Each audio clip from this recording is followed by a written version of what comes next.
You want to have toughness and a competitive nature. That's the thing that Kirby Smart said about his program when ESPN was talking to him about the run to the national championship game in 2017. And if you remember that time, Kirby inherited a program from Mark Richt that essentially won 10 games a year consistently. So there were some, a couple 11 and one or two, or 12 win seasons, and here and there 8 or 9.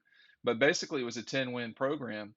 And as I talked about in another video, Kirby said the first thing that he said to you, this is what Davin Bellamy said. The first thing he said is, "You guys are used to being good here, and good is the enemy of great." And then from that stage, Kirby took the program towards toughness and competition.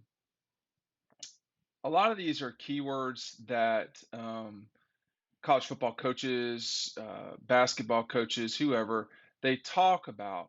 What we've seen with Kirby at Georgia, and certainly Nick Saban at Alabama, Pete Carroll at USC, was elevating programs that should be good to being very good through toughness and competition.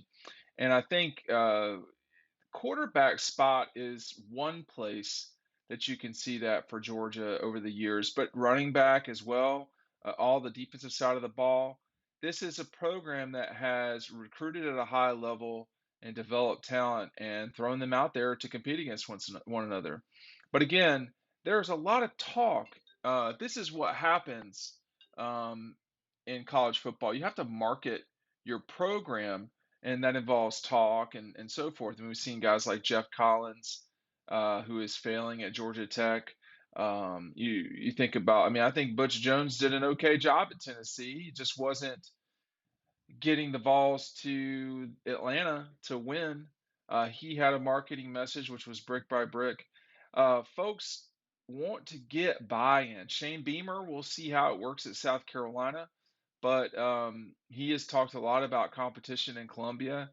Uh, Kirby Kirby's talking has been backed up by results, and it helps if in your second season you make a run to Pasadena and play Alabama for the national championship. I mean, from that point, I'm trying to remember kind of when it started for Kirby, because there's a couple different games that you could go back and look and say, oh, this was the game where you knew um, that it would lead to those big moments. I don't know. DAWGSTRUCTION is available today, 80 pages of goodness.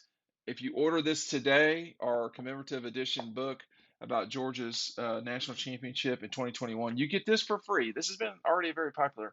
The 2021 season preview. This is already, people are getting these because I've been mailing them out. If you want to not wait for it in the mail, you can go straight to Red Zone on Clayton Street in Athens and pick it up there. They have a very good staff there.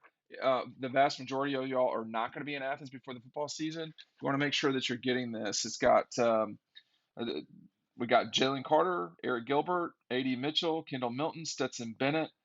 Uh, Several of those are interviews that were one-on-one interviews. We've also got some interesting stuff about each game. So make sure you're picking this up. The links are down below. You get DAWGSTRUCTION, you get the magazine in there for free. Okay, if you just want the magazine, it's down. The link is down below for it as well. I'm trying to think of when, because it's one of two games. It was either the Notre Dame game in 2017, or oddly enough, it was the Mississippi State game. I'll tell you, for me, when it was a week after, it was Georgia's off week, and I feel like in 2017, Georgia had an off week that was a little bit deeper, or did they have multiple off weeks? I'm trying to remember. But I remember I was actually in Columbia, South Carolina, um, watching. I guess it must have been later in the year, the week before Florida, and I was watching Notre Dame, who was, a team that Georgia had beaten by a point on a Rodrigo field goal. And from that point on, Notre Dame had looked pretty good, but it was October 21st when I knew for sure, like for sure, that this was not just a pretty good Georgia team. It was a special team. And what was going on? I don't know why we were in Columbia, but had something going on there. And that week, Georgia was off the 21st, and USC and Notre Dame were playing a primetime game, and Notre Dame kicked USC's shit in. They beat them 49-14, and that's when I was like, that to me cemented it, because Georgia at that point had beaten Notre Dame, and I thought Notre Dame was pretty good. I wasn't sure. I thought Mississippi State was decent, and at that point, Mississippi State had lost back-to-back games and gotten blown out by Georgia, and then just got smoked by Auburn, 49-10. Dan Mullen's teams over there, uh, they could be hot and cold. So it was really the Notre Dame game that I really focused on, because Tennessee was not good. Georgia went up there and beat their brains in. Vandy at home, excuse me, at Vanderbilt was not great. The Mizzou game was a little bit high scoring. But then when I watched Notre Dame beat USC's skull into the concrete, that's when I realized this Georgia team is really good. And it had been predicated, because at that point SC had only lost on a sort of like a weird Thursday or Friday night game at Washington State, who had the Pirate coach, Mike Leach, at the time.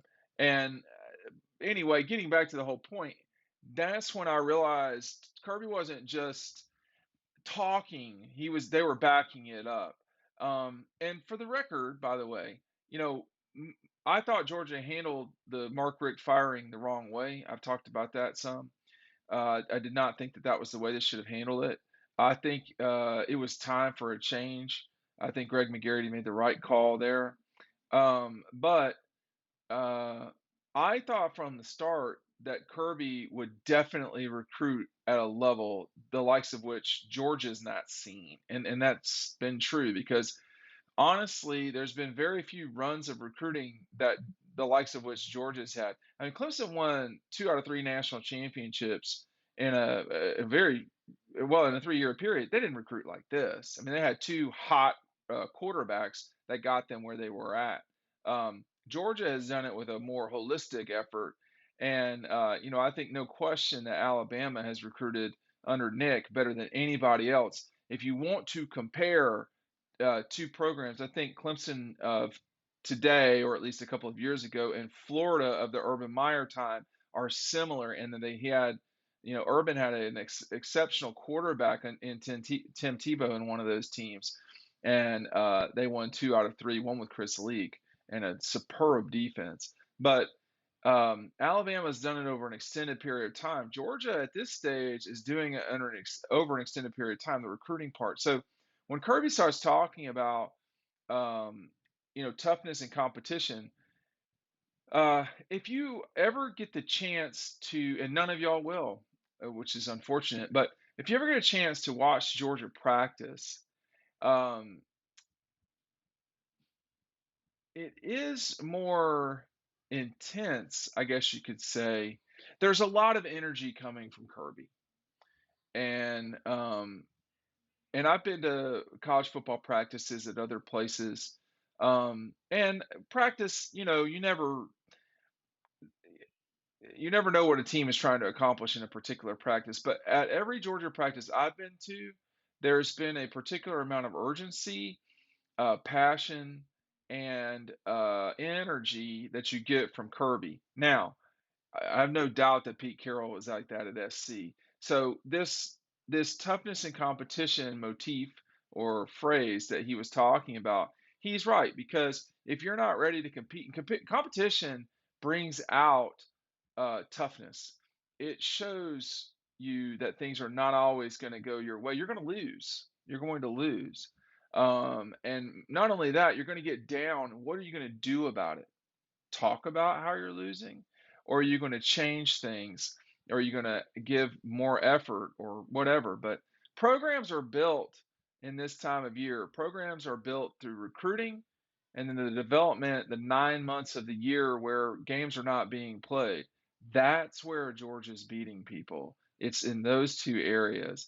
If you want to criticize Kirby's coaching ability, I mean, all coaches you can do that with. So I don't know enough about coaching to really say, but I do know enough about watching practices and recruiting that that's where Georgia's beating people, and that's what's giving them the ability to have the competition and develop toughness like they've got.